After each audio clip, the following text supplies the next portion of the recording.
દરરોજ શાળાએ જતો એક છોકરો એકદમ જ શાળાએ જવાની ના પાડે છે. 2-3 દિવસથી બસ એક જ જીદ સાથે બેઠો છે કે મારે શાળાએ નથી જવું. આ છોકરા સાથે જ્યારે મને વાત કરવાની તક મળે છે ત્યારે મને એક વાત સમજવામાં આવે છે અને એ વાત એ હોય છે કે બાળકના હૃદયમાં એક ડર પેસી ગયો છે કે એ જો શાળાએ જશે તો એના મેડમ મારશે. તો હવે પ્રશ્ન થાય કે બાળકના હૃદયમાં ડર આવ્યો ક્યાંથી?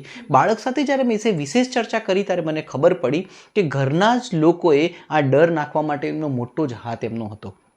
બાળક એમની અપેક્ષા મુજબનું વર્તન ન કરે, એમના સમયે જ બધું કામ કરી લે, એ માટે બાળકને સતત એવો ડર આપવામાં આવતો હતો કે જો એ આવું નહીં કરે ને તો એના મેડમને એ લોકો કહેશે ને મેડમ એને મારશે. બસ આ મેડમ મારશે એ વાત એના હૃદયમાં એવી તો ઘર કરી ગઈ કે એને શાળાએ જવાની જ ના પાડવા લાગી. મિત્રો, મા બાપ તરીકે અને આપણે આજુબાજુના કુટુંબીજનો તરીકે ઘણીવાર આપણું કામ કઢાવી લેવા માટે અને બાળક આપણી અપેક્ષા મુજબનું વર્તન કરે એ માટે આપણે એવા કેટલાય અજાણતા ડર બાળકના મનમાં રોપતા હોઈએ છીએ. આપણને ખબર પણ નથી કે એની કેટલા બધા એનું જે ખોટું પરિણામ છે બાળકના હૃદયમાં રોપાતું હોય છે. ઘણીવાર આ બધા ડરના કારણે બાળકમાં આત્મવિશ્વાસની કમી આવે છે અને એ ડરની સાથે જોડાયેલા બીજા કેટલાય ડર બાળકના વર્તનમાં રોપાય છે. આની સાથે સાથે બાળકમાં પોતાની શક્તિઓ પર શંકા જાગે છે. બાળકને એવું લાગવા લાગે છે કે બીજા બધા બાળકો કરતાં હું કંઈક અલગ છું, હું બીજા બાળકો કરતાં મારામાં કંઈક ઓછી શક્તિ છે. એમ બાળકમાં લઘુતા ગ્રંથિ પણ બાળક પીડાય છે.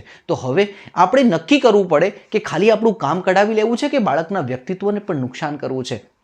હા, જ્યાં ડરવા જેવું છે, જેનાથી કેર રાખવા જેવી છે, ત્યાં માતા પિતા તરીકે આપણી ફરજ છે કે બાળકને સાવચેતીના પગલાં શીખવીએ. શું કાળજી રાખવી ને એ ધ્યાન રાખીએ, નહીં કે બાળકને પોતાનું કામ કઢાવી લાવવા માટે એને ડરપોક બનાવી દઈએ. એક માતા પિતા તરીકે આપણા સૌની ફરજ છે કે બાળકને સાચી સમજણ આપીએ, બાળક સાથે સારી રીતે અને સાચી રીતે વાત કરીએ, નહીં કે બાળકને ભીરું બનાવીએ, ડરપોક બનાવીએ. જો મા બાપ તરીકે બાળકોને લાભ ન થઈ શકે ને એવું ન કરી શકે ને તો ચિંતા નહીં, પણ બાળકોને નુકસાન થાય ને એવું તો કામ ન જ કરીએ.